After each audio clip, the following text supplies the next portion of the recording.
Hey, well, it's time to introduce you to today's guests. We have a quartet of outstanding Sac-Joaquin section coaches, starting with Mark Varnum at Manteca High School. We have Paul Doherty at Folsom High School, Joey Montoya at Placer High School, and Zach McNally, that's how I say it, Coach, at Whitney High School. Perfect. So thanks for hopping on today, guys. Kind of a fun deal to have four different guys. We haven't done this before on Chalk Talk, but I want to start. I feel like it's only fitting that we have to start with last year, November 30th, pouring rain, a slugfest between a couple of tradition-rich physical programs with Manteca and Placer High School. 1-point game at halftime. Manteca pulls away for the victory in the second half. Mark, we'll start with you.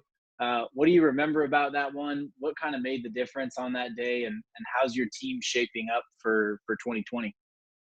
You know, that whole week, I mean, we threw the ball a ton last year. So that whole week I'm watching the weather reports, every 10 minutes, praying that the hurricane wasn't rolling in. And sure enough, we get there, and about halfway through the game before us, skies open up, and it was the monsoon was on. So, we definitely had to kind of change our strategy a little bit.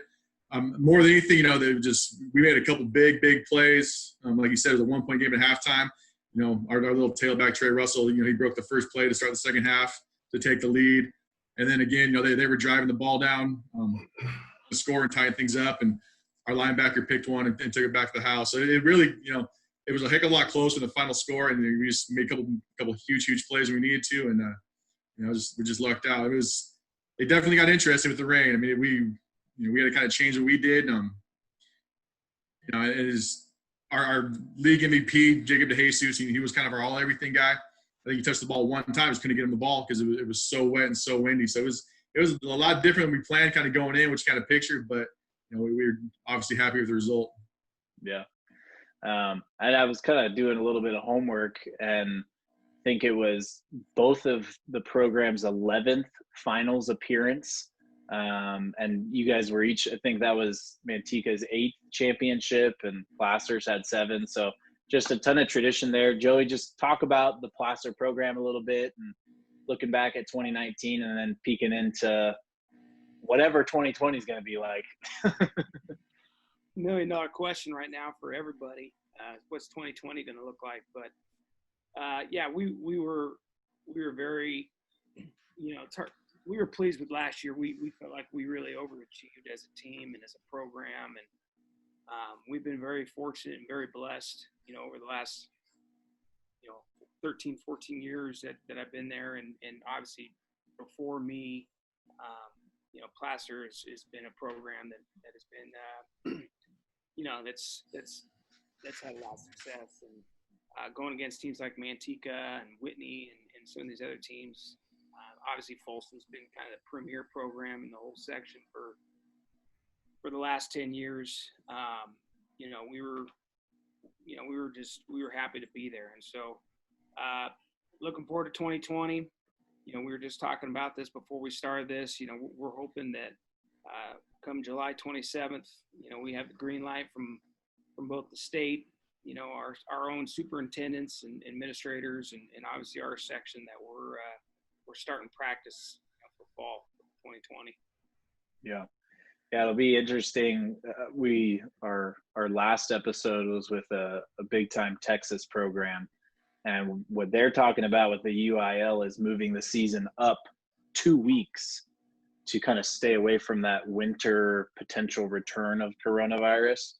And so I hadn't really heard that yet. I don't know if you guys have heard anything along those lines, but Paul, we were talking, you and I crossed paths when you were at Whitney, when we did a fundraiser with y'all, and you obviously had success there and at Sac High. And then after being an assistant, took over, I think what we can probably all agree is one of the premier head coaching jobs in all of Northern California.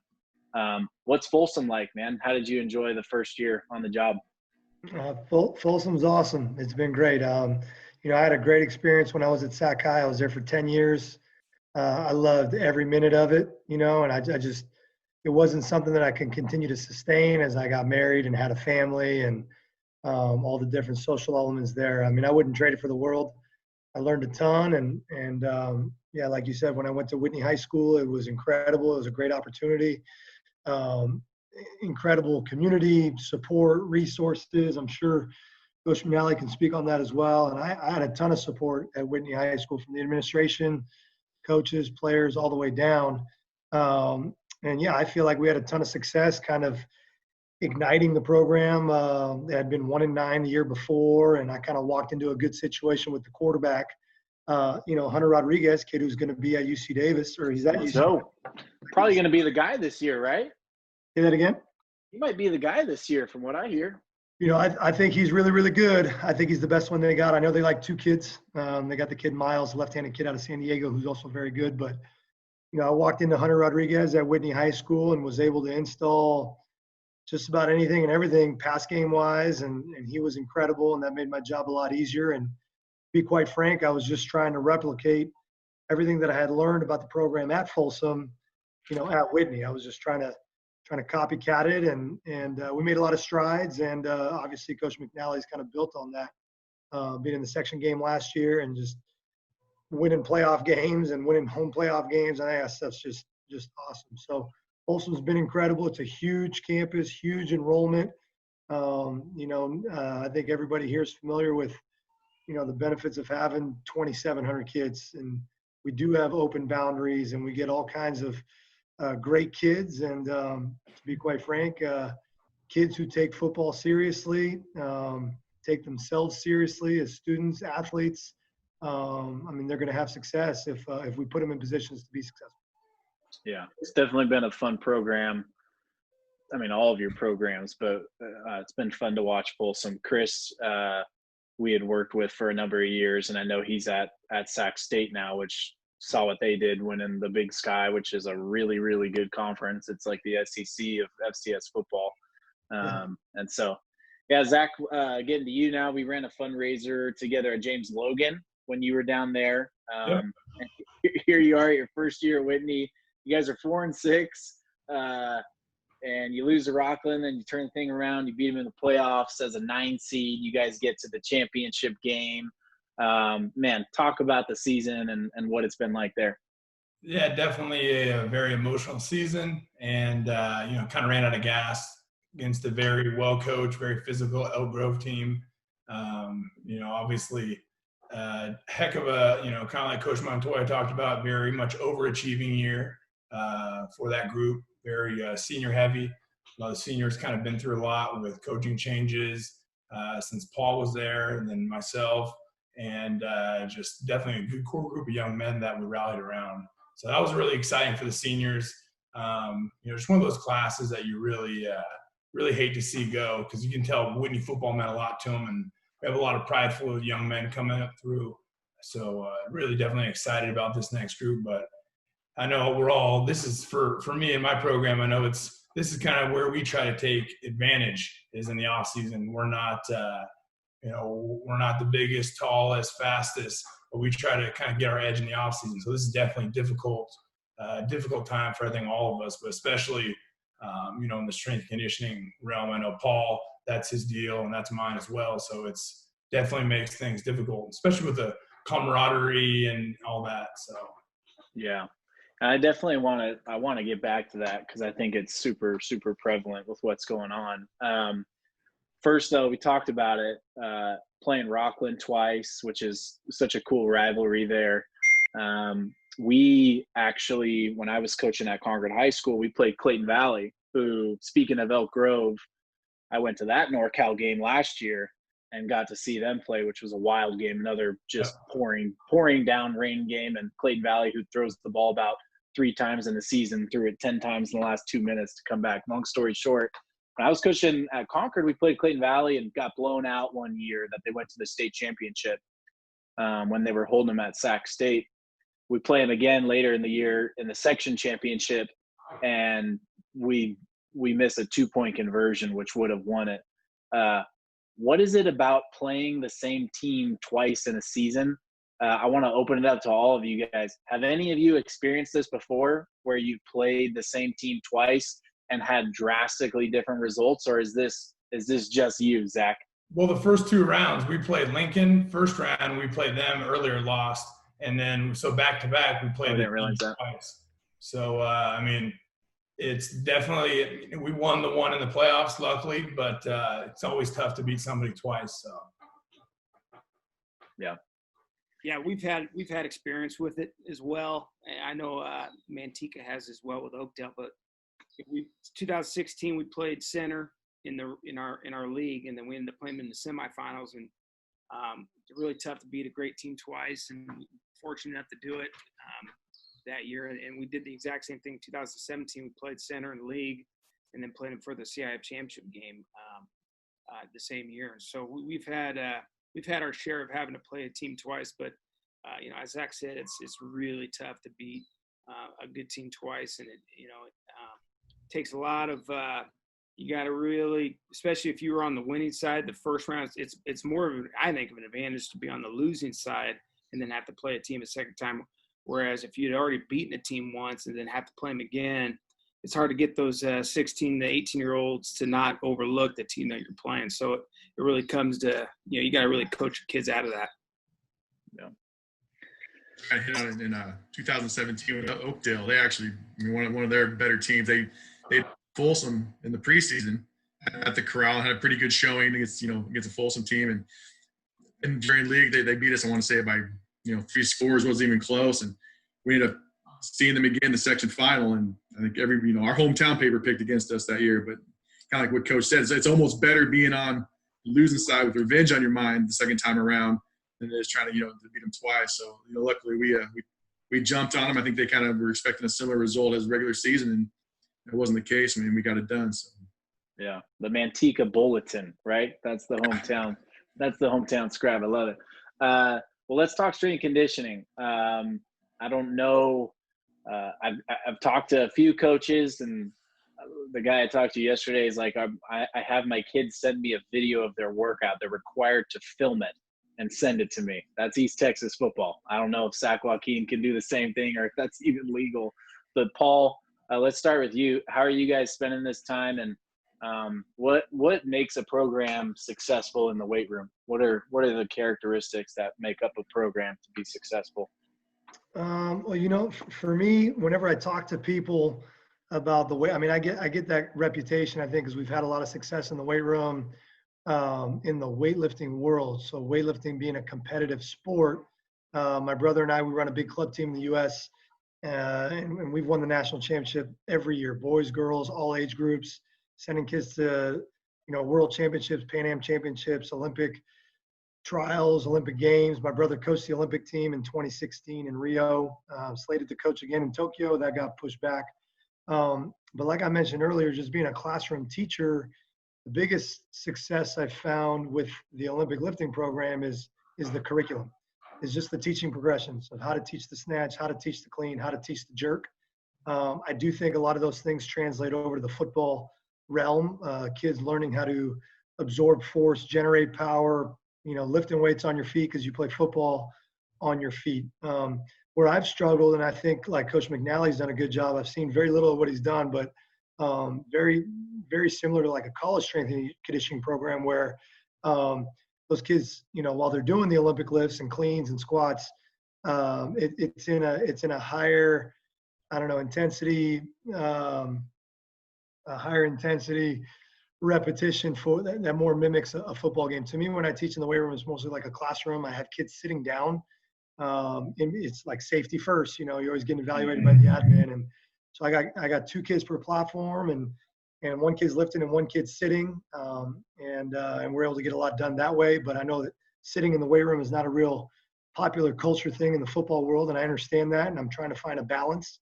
But one reason I've been able to have 2 kids to a platform is I own a ton of equipment, right? I have 55 of my own personal squat racks, that I bought with my own money and for my own program, and bars and weights. And, we have about 50,000 kilos worth of weights, which is, if you're not familiar with the kilo world, you double and you add 10%, it's 110,000 pounds of weight. So one thing that I've been able to do is kids come to school to pick up Chromebooks and pick up lunch, etc.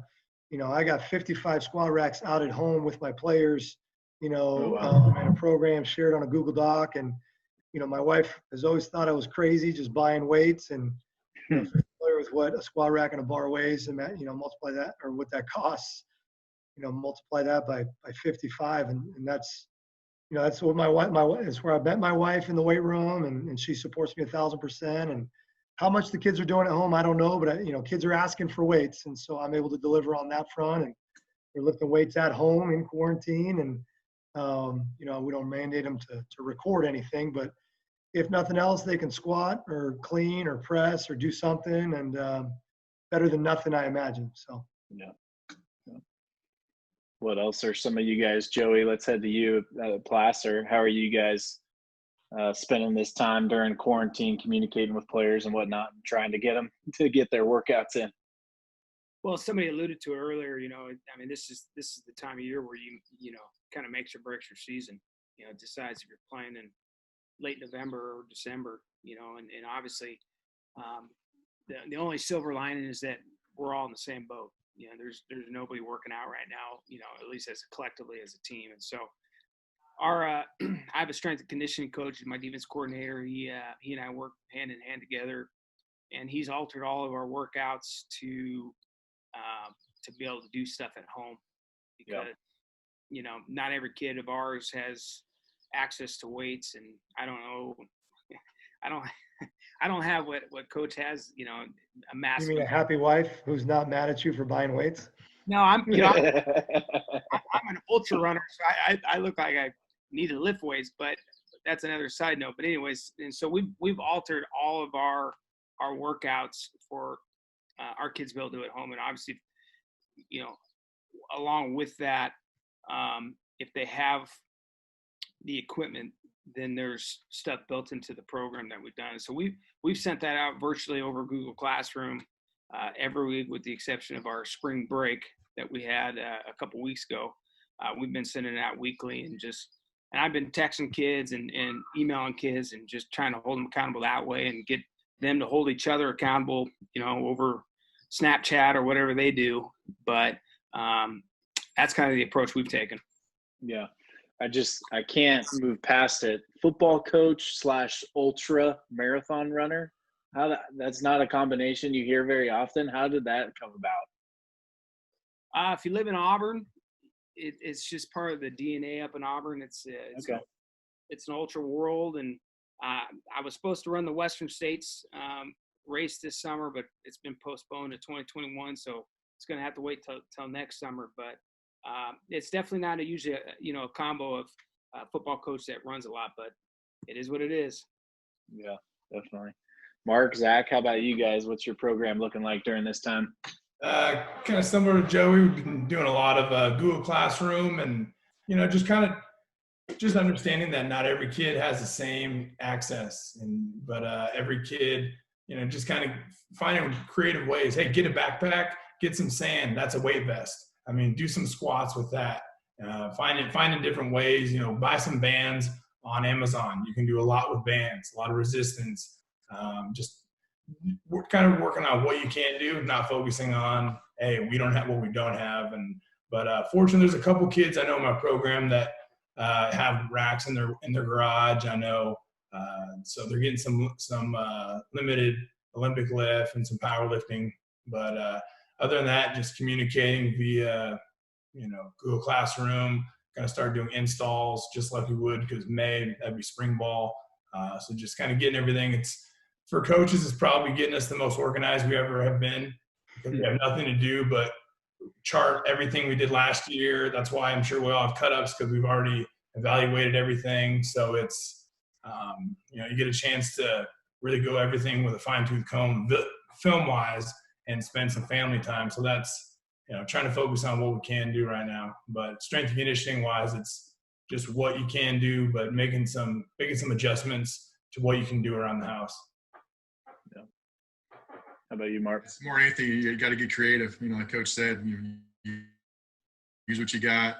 Where I've kind of looked out is my wife's a PE teacher. So she's been getting all sorts of videos sent out to her students. So I'm kind of picking and choosing through those ones that I can, and kind of pushing those out to our kids as well. But we had a meeting today at 2:00 with the team, just and kind of checking in who's doing what. And I think what's lucky for especially coaches on here is it's a huge test of the kind of the culture of your program. I mean, Coach Doherty hit on earlier where these kids take football seriously, so that they understand the importance of staying in shape, working out, doing whatever they can, and the good teams, they're going to find a way to get it done. Yeah, I think even for our company, like we have sales reps all across the country, and we're used to Zoom. We've used Zoom for years, but we have morning huddle ups with multiple teams, and so just being on the same page for our team, we feel like, man, we've gotten tighter through this, and there's been more interaction for us. But there's a technology conversation too. Like some areas, technology is like, hey, yeah, no problem. Other areas, I have friends who are teachers. It's like some of the parents don't have access to it, or whatever the case may be. So that's another interesting part of this too. But let's get into some chalk, man. Let's get some football going here. Okay, so I think I mentioned earlier, just being a school teacher and in a family of teachers, trying to find an effective way to install concepts. I'm big on the alphabet. I got 2 little kids at home. They learn ABC 1, 2, 3. I can ask any kid. I can ask any coach on here. If I ask Coach Montoya or Coach McNally, he's got a newborn at home. A is for what? A is for apple in most homes or most whatever. So for us in our installs, we kind of categorize them alphabetical order, and apple's the first one, and we'll put it in. And it's a great concept that we run a lot of. I'll put it here. To me, installing offense has just been trying to make it user-friendly, much like the iPhone. I think Coach Taylor mentioned that, when he was coaching me and teaching me how to coach, was you got an iPhone here that your 2-year-old can pick up and launch a missile to the moon with essentially one button, right? I mean, anybody can use the iPhone, but it can do a lot. So our system, we hope, is sophisticated, but at the same time user-friendly. And I think quarterback play is, have 10 kids on your team ready to play because they'll get hurt. And if 10 kids can do it, certainly you're going to give yourself a chance to be more successful. So kids learning 3 ABC, A is for apple. On any pass concept we have, we try to have 3 things that they focus on. 1 is the pre-snap, 2 is the drop, and then 3 is the progression. And yes, I'm coaching the quarterback, but I coach everybody that way, the O-linemen, the receivers, et cetera. So on Apple, the pre-snap is in question format, and it's a simple question. It's yes or no or one word to try and be simple. So it's about the boundary safety. Is the boundary safety on or off the hash? Okay. He's on the hash, coach. Don't give me this, he's off at 12 and into, it's like he's on or off the hash. And that's not going to tell you everything, but at least on this concept, it'll tell us something. It'll allow us to play fast. For most teams, I think if the boundary safety is on the hash, that's some kind of either quarters or 3 look where he may be more inclined to carry the number 3 receiver running down the middle of the field vertically. Okay, if he's off the hash, maybe that's a cloud or a cover 2 look or whatnot, and then they're depending on the mic or the free safety to carry number 3 vertically. And you're not going to be able to figure all that out. I don't want my kid up there being Peyton Manning, 2007, check Omaha, checking every freaking play in the book. These kids got to be able to play fast. So if the boundary safety is on the hash, just be aware, and we're probably going to have more success into the boundary. If the boundary safety is off the hash, then just be aware we're probably going to have more success in the middle of the field. But it doesn't really matter either way. I know Coach McNally was kind of sandbagging the defensive side of the ball earlier, but, to be totally honest, and what I've come to find out is the defensive guys are far, far, far sharper than the offensive guys are. And to try to figure out what they're doing on the defensive side of the ball with all this, drop 8, zone blitz, it's impossible. It's impossible to figure out what the defensive guys are doing. And I think at the same time, it's impossible to teach that to a high school kid. So just give them simple stuff. So number 1, the pre-snap. Is the boundary safety on or off the hash? Number 2, the drop. We're going to take this drop, and it's going to be a 3-and-1. For us, a 3-and-1 is really, really quick, kind of comparable to quick game for most people, I imagine. No crossover with the quarterback, and it's one hitch coming to the boundary. You're always going to the boundary first. Whether the safety's on or off the hash, you're looking to the boundary. Okay, and if you like the smash concept, if the corner jumps this hitch and you can throw the corner out, throw it. If the corner sinks and you like the hitch into the boundary, throw it. Don't make it complicated. If you like it, throw it. If you sit on 3 back there with your eyeballs really, really hard at the boundary and you don't like it because the boundary safety jumped over here and they got a will, and just move your eyes to the middle of the field. And for most programs, if the Mike's trying to carry 3 vertical, like in some kind of Tampa 2, and we got a good player running down the middle of the field, just take shots. And if similarly, if the field safety will melt on this thing, then just treat it like checkers more than anything and just move on in the progression to the dig route, which would be 3rd, and 4th would be the check down. So we label that out here. Quarterback pre-snap read, is the boundary safety on or off the hash? And if I'm in a Zoom with my quarterbacks, they're expected to give me a 1-word answer: on, off. Not, that's it. I don't want to know coverage or none of that stuff because I don't know it because I'm not very sharp. Okay, and then the drop, it's 3 and 1, and then the progression, it's progression laterally, no matter the coverage, no matter the pre-snap. You start from the boundary and you work to the field. Okay, I think the best way to learn for everybody is to go to some clips. I'll try to get to those quickly. I got like 3 minutes left. I'll run. This is our spring ball install right here. A is for Apple. It's the first one, and we've been running this for years at Folsom High School. You got NFL guys on this screen right here with Josiah DeGara and Jake Browning, and you just take a pre-snap read. Is the boundary safety on or off? Right here, he's on the hash, but kind of a trick question because the ball's not on the hash. So he's on the hash. The middle of the field is really, really good. So we'll motion to it just to get a picture. We'll run the smash concept into the boundary and see how it plays out. If it's a will backer and a corner and a safety and we don't like this shot at all, we'll just take the middle of the field next. But I think it looks pretty good here. And this is a terrible example because this was a check. They ran this with a seam by the receiver and not a dig. I'll go to the next one, see if I can speed up. Coach, you'll cut me off whenever. But here is a very clear look with the boundary safety off the hash. You would think the NFL tight end, Josiah DeGara, is going to win down the middle of the field, but just play with your eyeballs over here and see how they're reacting, and just play with good eyeballs. I remember Coach Taylor always drawing these big pictures with eyeballs over there, much better than I'm drawing it right now. Seeing what it looks like. So here it is from the end zone. I think the end zone's the best stuff. You can see Jake Browning play with really good eyes here. He's going to look left. The boundary safety's off the hash. We motion. Sometimes that'll move the safety a little bit more, especially if he's got threat by 2. So Jake Browning's eyes go left. Safety's way off the hash. Really early, he's coming down to the middle of the field with his eyes. And, if you learn the drop, it's 3 and 2, so watch his feet as best you can.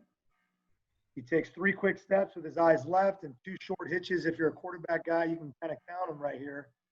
Watch Jake Browning's feet. It should be 3 and 2 if it's a perfect football play to the guy running down the pipe. 3, 1, 2, ball's out, and he's throwing the take route. I'll try to get to another look. We love it in the red zone. Same series, next play. Okay. Same series, next play. You get a lot of bodies going to the boundary with the corner, the will, and the boundary safety. You're going to try and carry 3 vertical with a Mike or a field safety. There's just a lot of space there in the back of the end zone.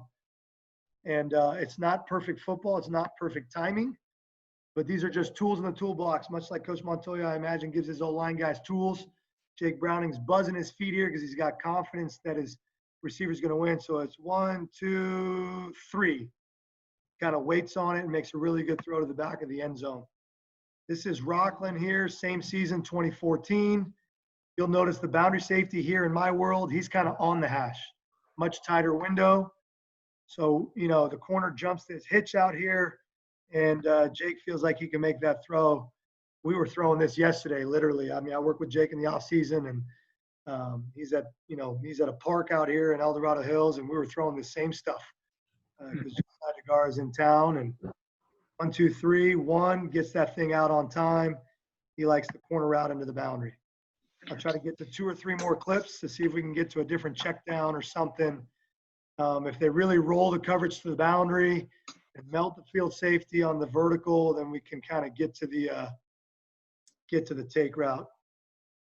I'll get to the next one. I think I got a good one here. Man coverage. I love throwing corner routes and take routes against man coverage.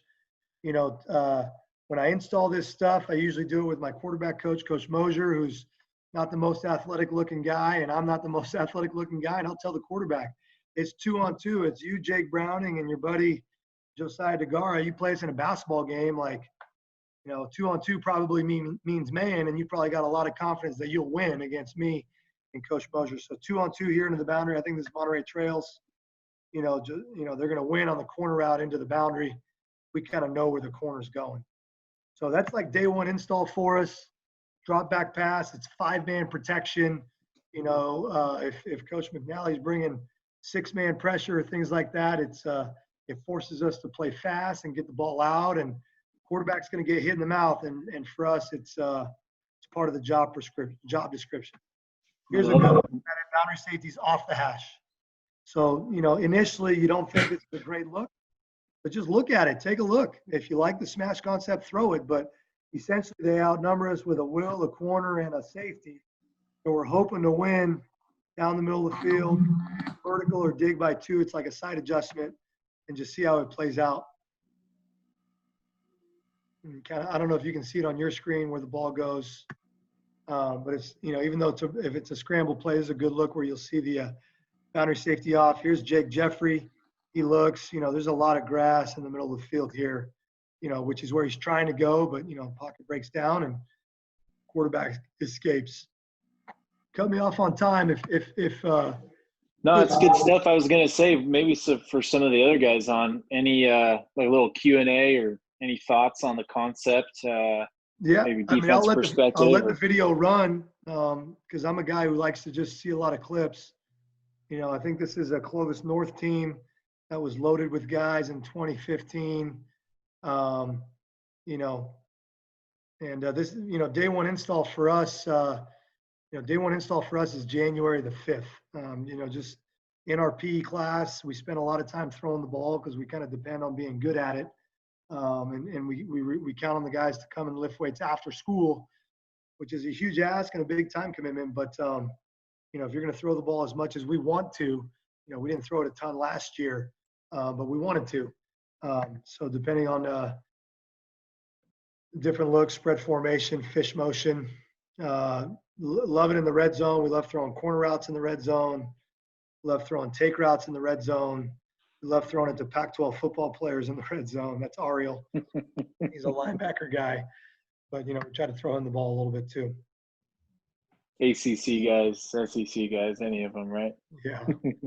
We've had a few at Folsom High School, and I think everyone here is familiar. Good football players will make you look like good football coaches. And so I think everybody runs smash concept. I think everybody runs vertical concepts. But how we teach at ABC, I think is good, and we've had success with that. So kind of just to piggyback on what, Paul's talking about the quarterback.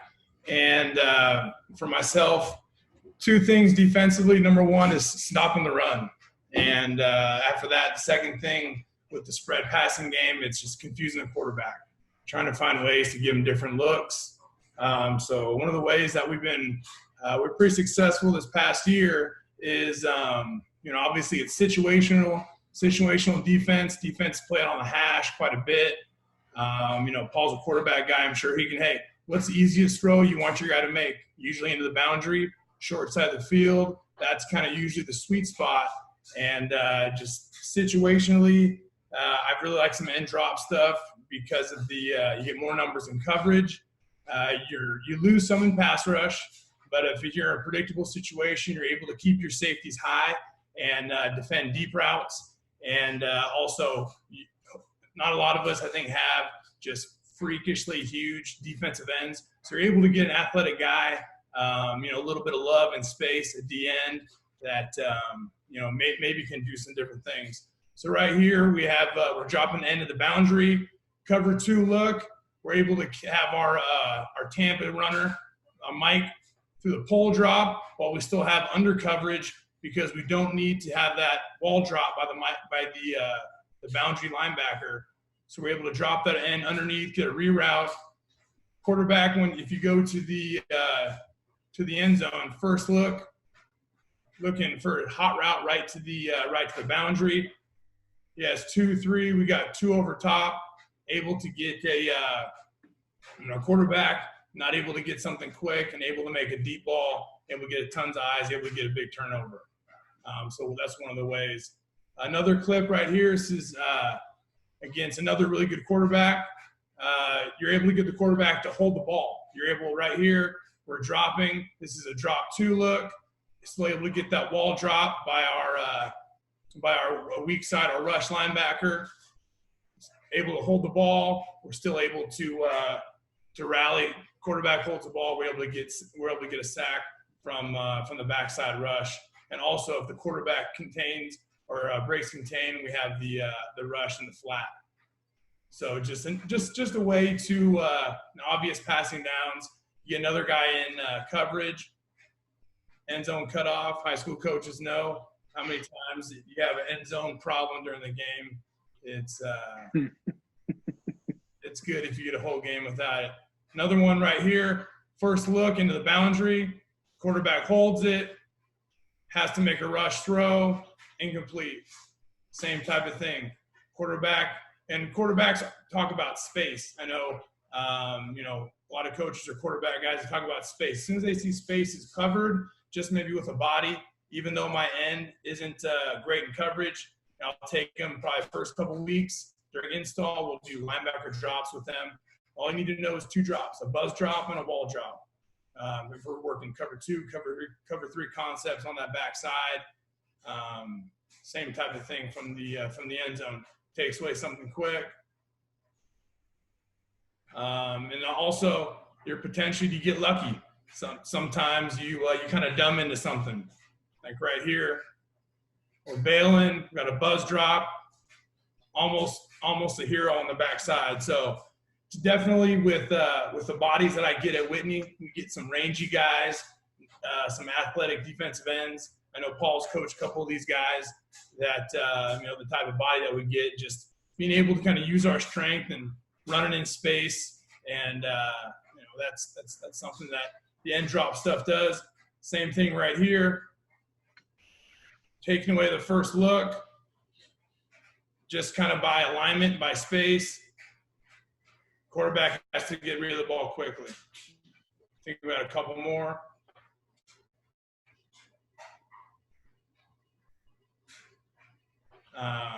So here's a drop 2. This is another lead game. Right here, this is Del Oro. Still getting that wall drop. Got the corner, got the safety still over the top.